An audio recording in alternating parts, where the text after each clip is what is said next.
Hi, I'm Lloyd from Bumstead Bicycles, and this newest video is going to be the 12 things to consider when you're buying an e-bike. Next on the list, I say standard versus step-through frame, and pros and cons to each. We're all familiar with a standard frame bike.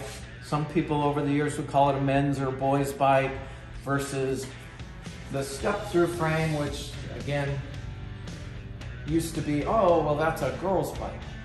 So what we found over the years is that let's throw all that out the window. It can be either or.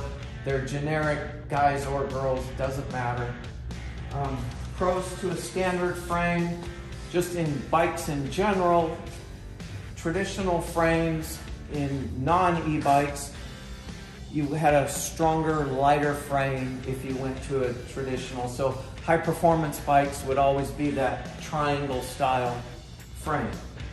In e-bikes, the frames are considerably strong enough that even in a step through, especially for recreational riding, still plenty strong enough for, again, recreational riding. Now, if you're doing the more high performance road or mountain, you're going to have more of a standard frame.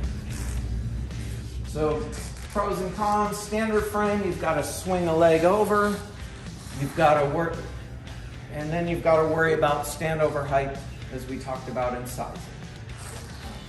So advantage of a step-through frame is that you don't have to swing a leg over. You can step through, you don't have to worry about when you're mounting or dismounting the bike, landing on that bar.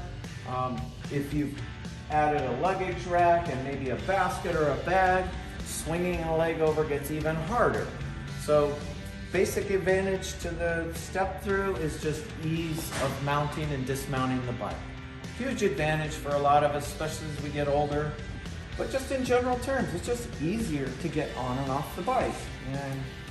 Or, maybe you're commuting and you're in street clothes and, swing it with pants or a skirt for women. This is much easier to get on and off of.